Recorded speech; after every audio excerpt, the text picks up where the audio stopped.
Balrampur collector Kundan Kumar सहित जिला न्यायाधीश एवं अपर न्यायाधीश रामानुजगंज द्वारा कुसमी में अपने एक दिवसीय प्रवास के दौरान कुसमी में सिविल कोर्ट खोलने की व्यवस्था को देखने के लिए वर्तमान समय में जनपद के द्वारा बनाए गए ट्रांजिस्ट भवन का जायजा लिया। ऐसा अनुमान लगाया जा रहा है कि बहुत जल्द ही कुसमी में सिविल कोर्ट खुलने की संभावना जताई जा रही है, जिसे यह जानकारी मिलते ही कुसमी क्षेत्र के लोगों में काफी खुशी का माहौल देखने को मिला। इस सिविल कोर्ट को कुसमी में खुलने में ग्रामीण जनता की बहुत सारी न्यायालयीन प्रकरण की सुनवाई कुसमी में होने पर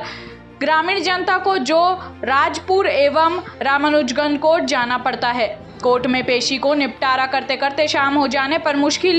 देर रात तक ग्रामीण जनता अपने घर लौटते हैं। ये सभी परेशानियां अब कुसमी में सिविल कोर्ट खुलने से दूर होती नजर आ रही है, जिससे क्षेत्र के लोगों में काफी खुशी का माहौल देखने को मिल रहा है। आज अपने एक दिवसीय कुसमी प्रवास के दौरान बलरामपुर कलेक्टर कुंदन कुमार द्वारा कुसमी के नर्सरी में जाकर वहां का जायजा लेते हुए कुसमी वन विभाग के पास चिरपायनिन बागान में घूमकर इस पेड़ के बारे में विस्तृत जानकारी ली। बलरामपुर कलेक्टर कुंदन कुमार द्वारा कुसमी सोसाइटी में जाकर राशन कार्ड राशन वितरण की जानकारी लेते हुए इस व्यवस्था को सुव्यवस्थित ढंग से चलाने हेतु राशन दुकानदार संचालक को आदेशित किया। साथ ही बिजली बिल ज्यादा आने की शिकायत को लेकर बिजली विभाग के वरिष्ठ अधिकारी से बात करते हुए इस समस्या को हल करने की बात कही। साथ ही बरसात के मौसम नजदीक होने के चलते सभी अनुविभागीय अधिकारियों को महत्वपूर्ण बैठक लेते हुए समय अनुसार नालियों की सफाई कराने सहित अन्य सभी नगर पंचायत के महत्वपूर्ण कार्यों को समय अनुसार बरसात से पहले सुव्यवस्थित ढंग से सभी तैयारियां पूर्ण करने का निर्देश उपस्थित सभी अधिकारी कर्मचारियों को दी गई,